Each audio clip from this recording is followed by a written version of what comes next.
동방박사가 몇 명이에요? 3명이라고는 기록에 없어요. 그냥 동방박사들 그렇게 돼 있어요. 근데 우리가 3명이라고 추측하는 거는 뭐 때문이에요? 예물 때문이에요. 예물이 황금과 유향과 모략을 3개를 갖고 왔기 때문에 동방박사가 3명이다 이렇게 추측을 하는 거죠. 근데 이 사람들이 와서, 동방박사들이 와서 첫 번째 성탄절을 맞이했는데, 죄송합니다, 마스크를 벗겠어요. 첫 번째 성탄절을 맞이했는데 그때 그 동방박사들을 통해서 하나님이 뭘 우리들에게 가르쳐 주시려고 그러냐? 예배입니다. 두 번째 사진, 동방박사들이 먼 길을 와서 아기 예수께 경배했다. 황금과 유향과 모략을 드려서 하나님을 예배했다. 예수님을 예배했다. 이 말씀이 가장 아름다운 신앙의 모습입니다. 우리가 성탄절을 앞에 놓고 우리가 오늘 12월 12일 12월 둘째 주일, 대강절은 셋째 주일이 되는 건데 우리가 다음 주가 대강절 넷째 주일이 되고 성탄절이 토요일이 있습니다. 오늘 영상에도 제가 보여드렸던 거는 성탄절의 주인공이 누구냐 하는 겁니다. 우리가 파티하고 산타를 생각하고 선물을 받기를 생각하고 연인들은 데이트를 생각하지만 교회보다 먼저 세상 백화점이나 마트에서는 캐롤이 울려 퍼지지만 사실은 성탄절의 주인공은 누구세요? 예수님이세요. 왜 예수님이 성탄절의 주인공이시냐? 그분을 기념하는 날이에요. 하나님이 이 땅에 육신을 입고 사람으로 오신 날이에요. 하나님이 이 땅에 육신을 입고 오신 날. 동방박사들은 하나님이신 예수님을 경배했다. 그 아름다운 말씀이 오늘 성경에 기록이 되어 있는데 오늘 여기서 하나님이 우리에게 들려주시는 음성이 있습니다. 너희도 이 시대에 동방박사들의 예배를 회복해라 하는 말씀입니다. 예배의 회복, 예배의 승리, 동방박사들 같은 예배가 회복되기를 하나님은 원하신 줄로 믿습니다. 특별히 동방박사들이 예배했던 2000년 전은요 굉장히 어려운 때입니다. 예수님이 태어나고 동방박사들이 와서 예배할 때 그 2000년 전은 여러분 국제적인 정세가 로마 제국의 시대예요. 유대가 바벨론에게 망하고 그리고 그 바벨론을 페르시아가 또 망하게 합니다. 그 페르시아를 누가 또 점령하냐면 알렉산더 대왕 그리스 제국이 거기를 페르시아를 멸망시킵니다. 그리고 그리스 제국을 멸망시킨 나라는 로마입니다. 로마 제국이 예수님 탄생하셨을 때 로마 제국이 전 세계를 지배하고 있을 때예요. 여러분 우리나라도 일제치하를 경험한 36년이 있습니다. 우리나라의 근세에 가장 어려웠던 데를 두 개를 얘기하라면 일제치하와 6.25입니다. 물론 뭐 북한의 공산치하는 말할 것도 없고요. 말할 것도 없이 너무도 비참한 거죠. 신앙의 자유도 없고 하나님을 믿을 수도 없는 그런 상황이 북한에서는 지속되고 있습니다. 그런데 예수님이 탄생할 때도 로마 제국의 식민지로 이스라엘이 있었을 때예요. 그게 얼마나 어려웠던 때냐? 국내적으로는 이스라엘의 왕은 헤롯 왕입니다. 그 왕은 그냥 허수아비예요. 로마 황제가 각 나라에 허수아비 왕들을 하나씩 세워놓은 거예요. 나라와 민족을 다 지배하면서 그 나라에 껍데기 왕을 하나 세워놨는데 헤롯 왕이 그 당시에 허수아비 같은 왕이에요. 그러니까 이스라엘 국내 상황이라는 건 가난하고 병들고 백성들을 돌보는 사람이 없어요. 그런 가운데 예수님이 그 땅에 오신 겁니다. 그런데 재밌는 일이 있습니다. 어떤 재밌는 일이냐면 동방 박사가 예수님의 탄생을 예배하러 온 거예요. 그러면 동방이라고 하는 나라가 어디냐? 이스라엘에서 봤을 때 동방이에요.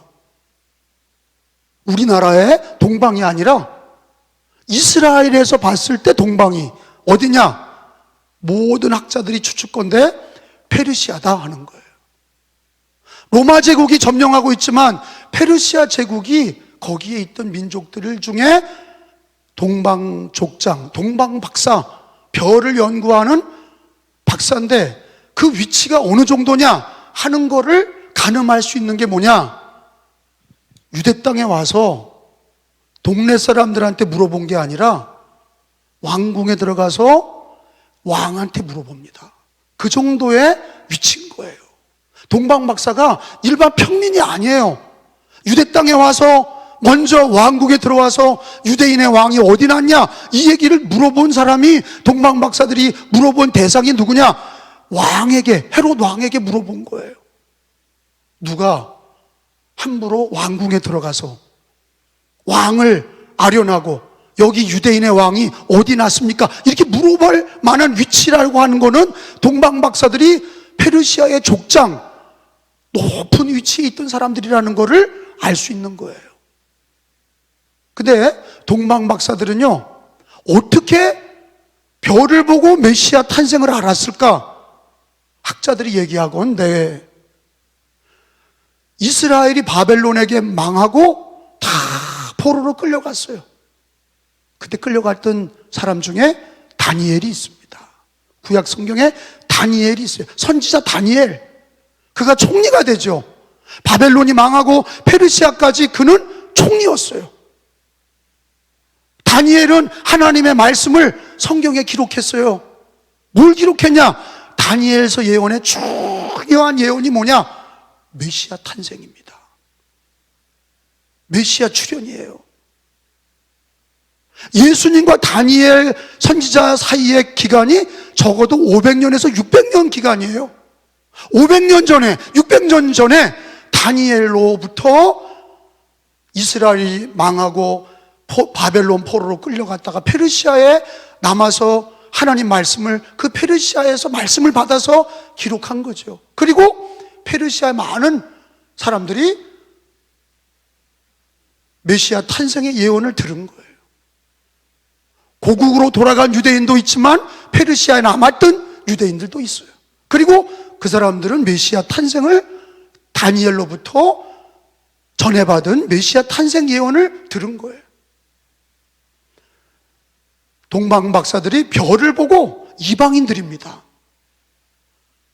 이방인들이 메시아 탄생에 경배하려고 먼 길을 낙타를 타고 사막을 가로질러서 황금과 유황과 모략, 예물을 가지고 유대인의 왕에게 경배하러 유대 땅에 온 거예요. 근데 재미난 것은 말이에요, 유대인들이라고 하는, 이스라엘인들이라고 하는 사람들은 누구의 자손입니까? 믿음의 조상 아브라함의 자녀들이에요. 그리고 그 이스라엘인들은요, 성전이 있어요. 예루살렘 성전이 있고, 그리고 그들에게는 구약 성경이 있습니다. 율법이 있고 선지자의 말씀이 그들에게 있어요. 그런데 그들은 예수님 탄생에 관심이 없어요. 그들의 관심은 세상적인 것들만 관심이 있어요. 근데 이방인들이 와서, 별을 보고 와서 왕에게 와서 유대인의 왕이 어디 나셨냐고 물어본 거예요. 그러니까 발칵 뒤집힌 거예요.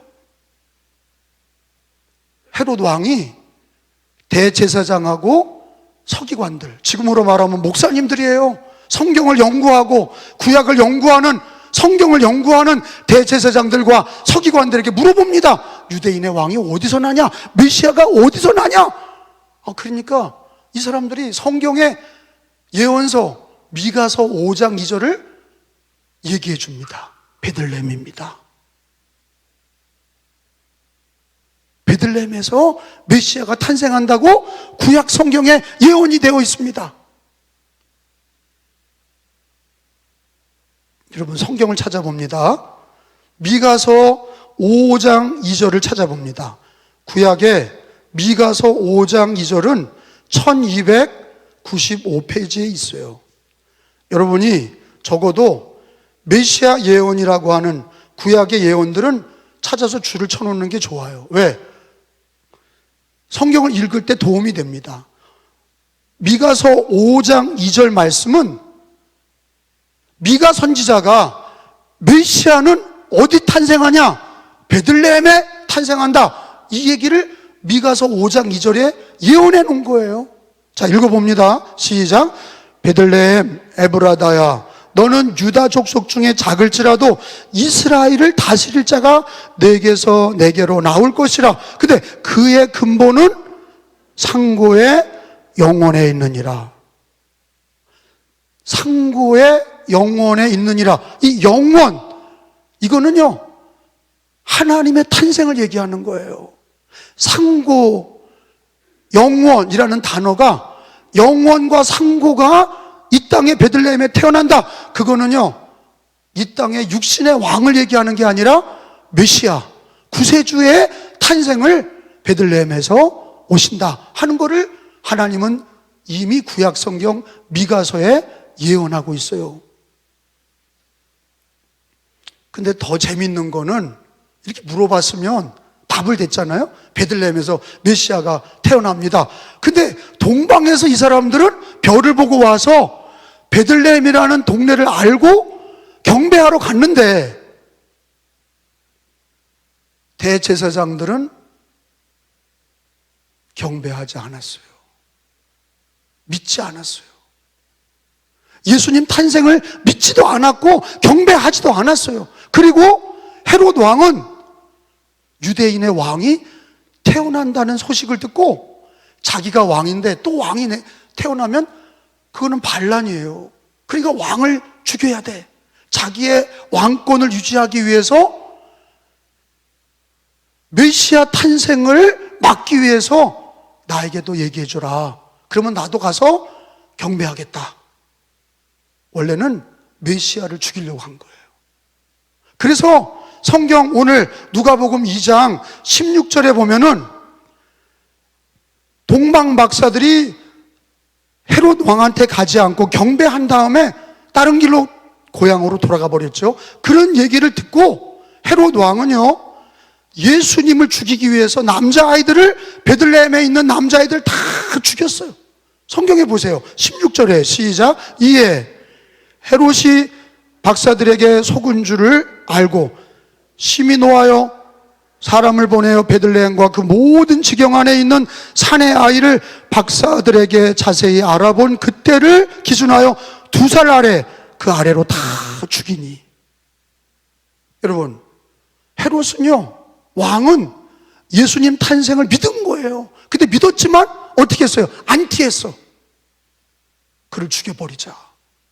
그 뒤에는 사탄이가 자기 왕권을 유지하기 위해서 왕으로 오신 예수님을 없애려고 그랬던 거예요. 실제적인 역사예요. 잘 보세요. 믿음의 사람들은 그 당시에 예수님 오실 때 믿음이 있냐? 믿음이 없어요. 껍데기만 제사장이고 껍데기만 서기관이에요. 성경에 베들레헴에 메시아가 온다고, 구세주가 온다는 건 알고 있었지만 그게 실제로 일어날 거를 믿지 않은 거예요. 근데 누구를 믿었냐? 동방박사. 이 사람들은 이방인들이에요. 유대인들도 아니고 이방인들이 하나님의 아들 예수님의 탄생을 축하하기 위해서 그 먼 길을 온 거예요. 그리고 예수님 탄생을 보고 경배했다 그랬어요. 여러분, 구약의 성경대로 예수님이 오셨다 하는 것을 가르쳐 주고 계세요. 자, 오늘 마태복음 2장 4절에 보니까 6절까지 읽어봅니다. 헤롯 왕이, 시작, 왕이 모든 제사장과 백성의 서기관들을 모아 그리스도가 어디서 나겠느냐 물으니 이르되 유대 베들레헴이 오니 이는 선지자로 이렇게 기록된 바 또 유대 땅 베들레헴아 너는 유대 고을 중에 가장 작지 아니하도다. 너에게서 한 다스리는 자가 나와서 내 백성 이스라엘의 목자가 되리라 하였음이니라. 아멘.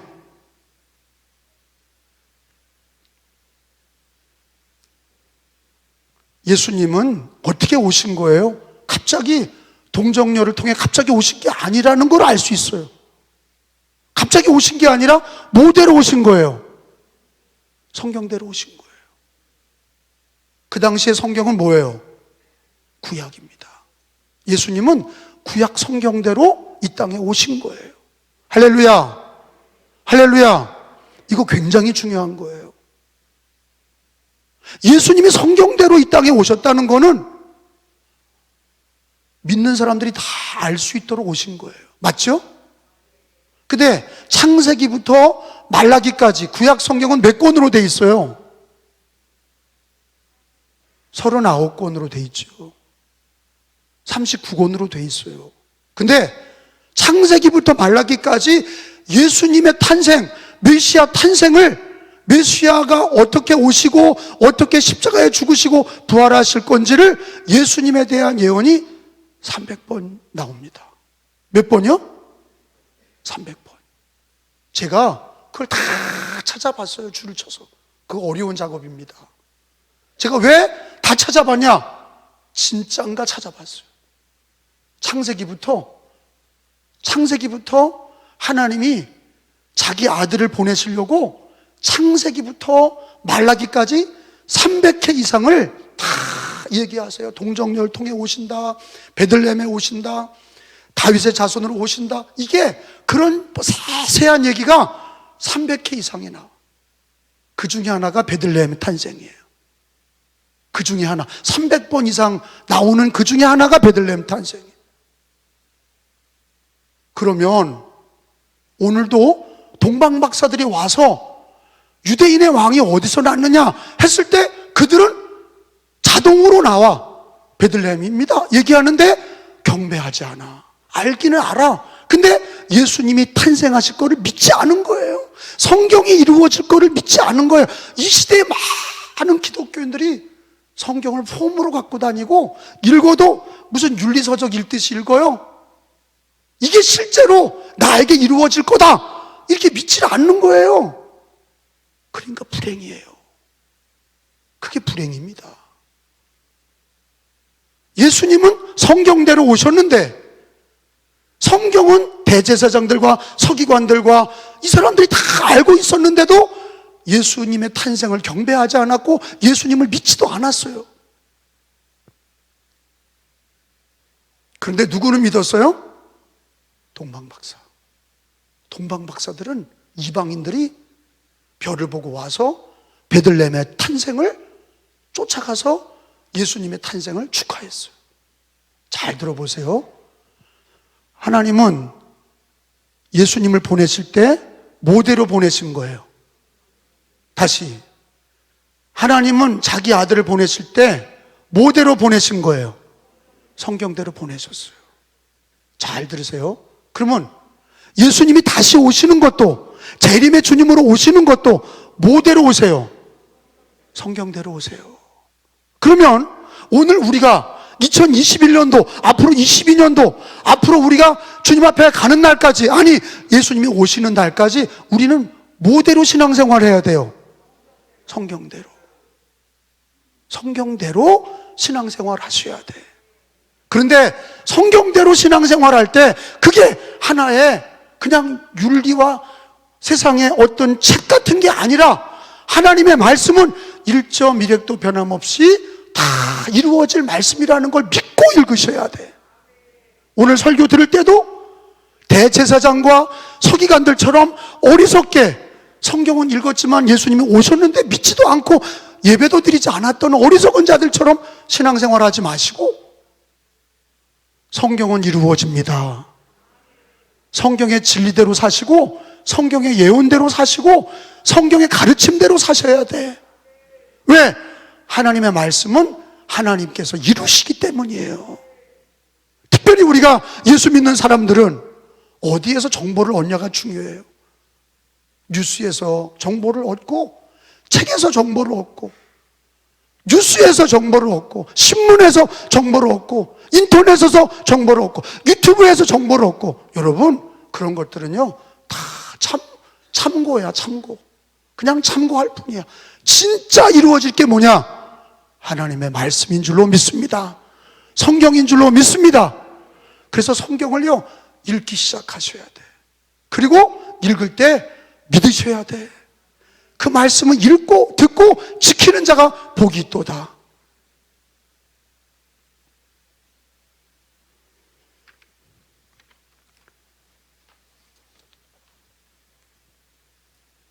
결국은 동방박사들은 예수님의 탄생을 찾아가서 경배했다. 성경에 마태복음 2장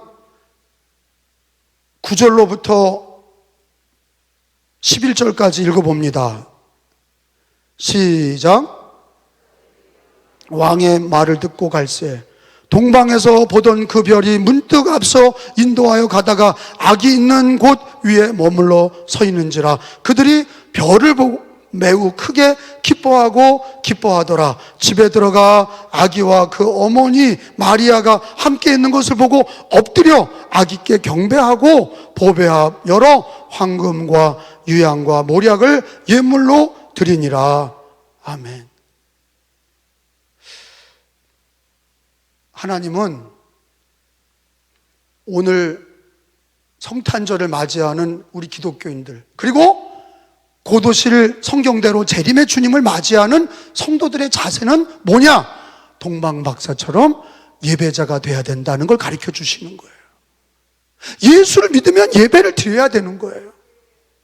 동방박사들은 예수 구세주 탄생을 믿고 와서 예배를 드렸어요. 근데 이제 간혹 천주교 신부님들이나 천주교 성도들은 마리아를 믿어요. 그래서 하나님의 아들 탄생을 맞이했던 마리아도 하나님의 어머니니까 마리아도 숭배해요. 그래서 성당에 가보면 마리아 동상이 있고 거기다가 절을 하고, 그리고 기도할 때도 마리아요 이렇게 기도해요. 그런데 그건 잘못된 거죠. 동방박사가 마리아에게 경배한 게 아니에요. 예수님과 마리아가 함께 경배한 게 아니에요. 아기께 경배한 거예요. 거기 성경에 보세요. 11절에 보니까 집에 들어가 아기와 그 어머니 마리아가 함께 있는 것을 보고 엎드려서 아기께만 경배한 거야. 따라합시다. 아기께 경배하고. 우리가 예배를 드리는 대상은요 삼위일체 하나님이세요. 마리아에게 예배하는 게 아니에요. 천사에게 예배하는 게 아니에요. 천사 예배, 마리아 예배는 우상 숭배예요. 성경에 우리가 예배될 대상은 하나님, 삼위일체 하나님, 성부 하나님, 성자 예수님, 성령 하나님, 삼위일체 하나님께만 예배를 드리는 거예요. 아기 예수께 예배 드린 이유는 예수님이 누구예요? 하나님이시기 때문에 예배한 거예요. 할렐루야. 믿으시면 아멘. 우리가 예배를 드릴 때 삼위일체 하나님께 예배 드리고, 기도할 때도 예수님의 이름으로 기도하고, 다른 대상은 예배의 대상이 될 수 없어요. 마리아도 천사들도 예배를 드리는 대상이 아닙니다. 마리아는 믿음의 조상일 뿐이에요. 천사는 믿는 성도들을 돕는 하나님이 부리는 종일 뿐이에요. 우리가 예배하고 우리가 경배해야 될 대상은 삼위일체 하나님뿐이다 하는 것을 믿으시기를 축원합니다. 여러분, 우리가 예배를 드릴 때 여러분 코로나 기간에 오늘 예배에 승리하셨어요. 예배에 승리하셨습니다. 축하드립니다.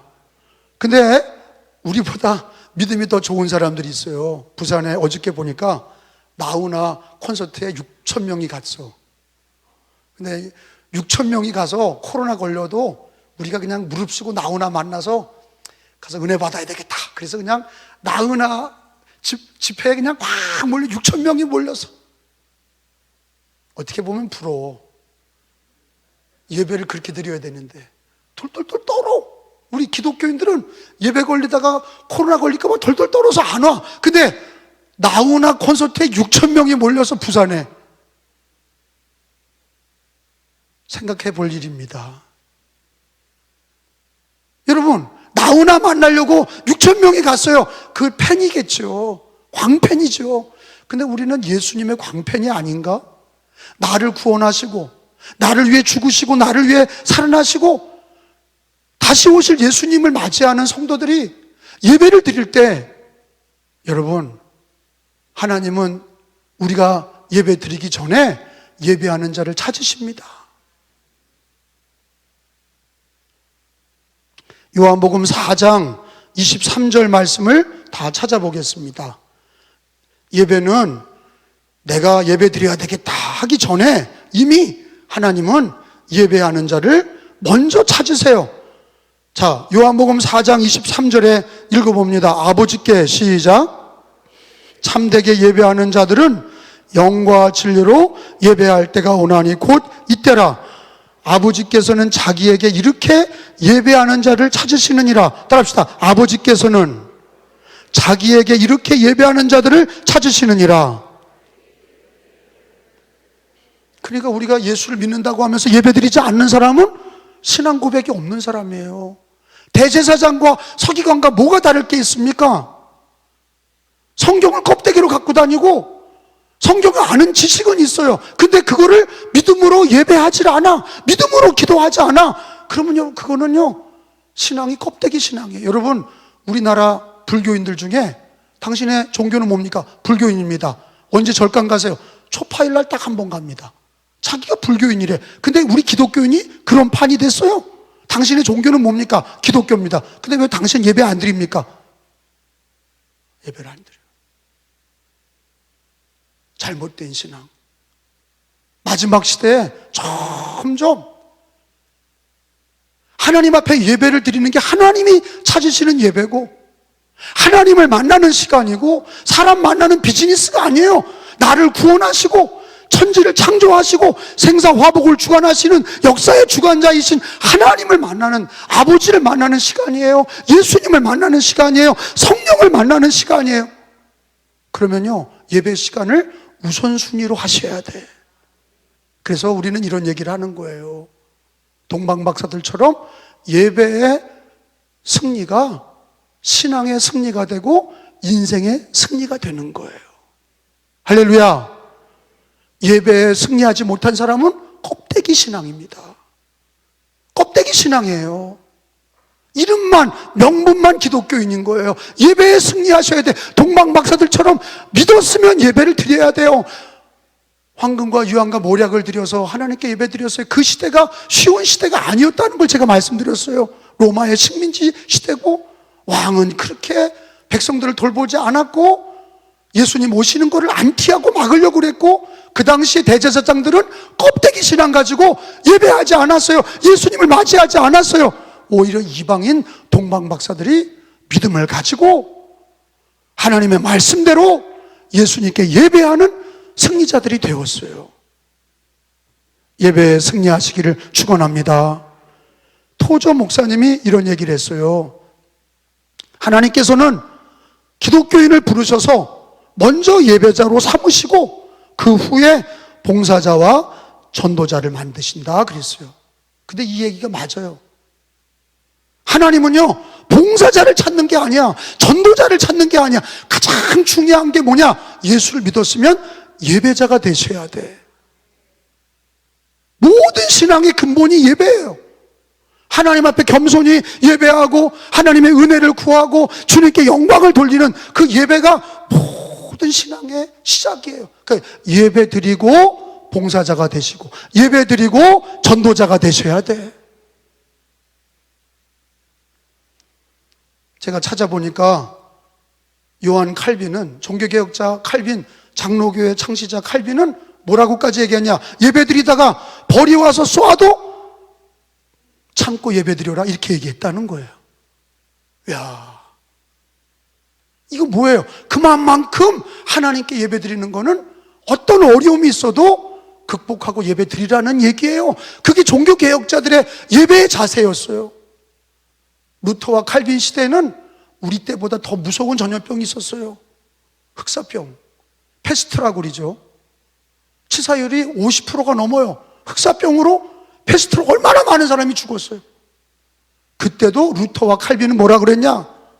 예배를 드려야 됩니다 그랬어요. 그래서 우리 기독교인들은 흑사병이 돌 때도 예배를 드린 거예요. 그게 우리 기독교 2000년 역사예요. 그리고 우리가 우리 신앙의 성지순례 가보면 카타콤이라는 게 있어요. 터키에 가보면 카타콤이 있는데 무덤을 파고 구멍을 뚫고 들어가서 예배를 드렸어요. 박해를 피하고 전염병이 돌고 수많은 어려움이 닥쳐도 굴을 뚫고 들어가서 끝까지 예배를 드려서, 그래서 우리 기독교가 이어진 거예요. 할렐루야. 예배자가 되셔야 돼. 하나님은 예배자를 찾으시고, 예배의 승리가 인생의 승리고, 예배의 승리가 신앙의 승리고, 예배를 통해서 하나님은 은혜교회 복을 주시고 여러분에게 복을 주시는 거예요. 마지막 시대는 어려움이 있습니다. 누가복음 21장에 한번 가보겠습니다. 누가복음 21장에 가보면 마지막 시대의 징조들은 다 어려운 얘기들만 나와요. 누가복음 21장에 10절로 가서 보면 예수님께서 마지막 시대가 되면 이런 어려움들이 있다 그러셨는데, 그 어려움들이 뭡니까? 10절에 읽어봅니다. 21장 10절에 또 이르시되, 시작, 또 이르시되 민족이 민족을, 나라가 나라를 대적하여 일어나겠다. 이게 뭐예요? 전쟁이 많아진다.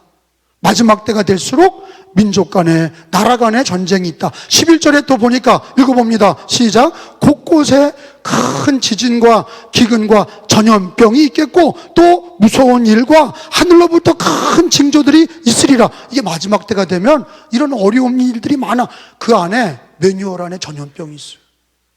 마지막 때의 징조가 전염병이 돈다, 기근이 있다, 전쟁이 있다, 그리고 기근이 있다, 지진이 난다, 그리고 무서운 일들이 많다, 하늘로부터 많은 징조가 있다.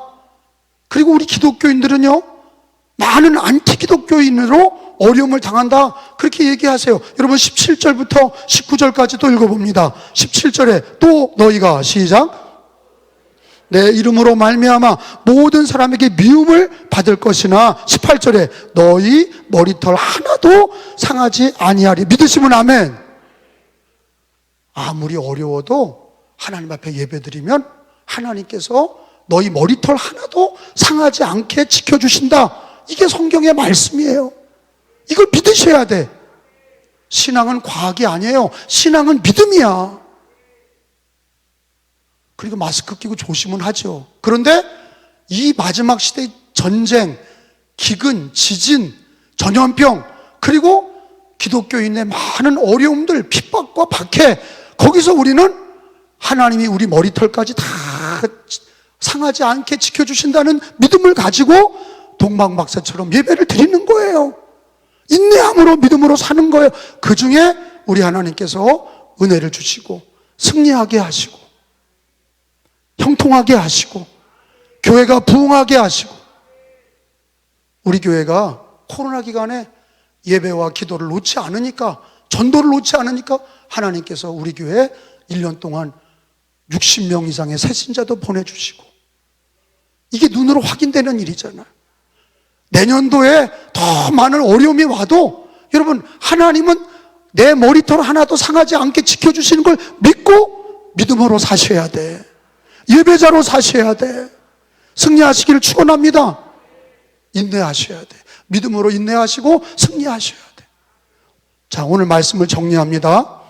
마지막 때 우리가 성탄절을 맞으면서 하나님은 동방박사들의 예배를 가르쳐 주셨어요. 예배자의 영성을 회복해야 돼요. 대한민국도 예배자의 영성을 회복하고 감리교도 예배의 영성을 회복해야 되고, 우리들도 하나님 앞에 예배하는 영성을 회복해야 돼. 동방박사들처럼 예배하는 신앙을 회복하셔야 돼. 하나님께서는 예배하는 자를 찾으십니다. 하나님께서 예배하는 자들의 머리털 하나 상하지 않게 하실 줄로 믿습니다. 믿음으로 예배드리시고 승리하시기를 축원합니다.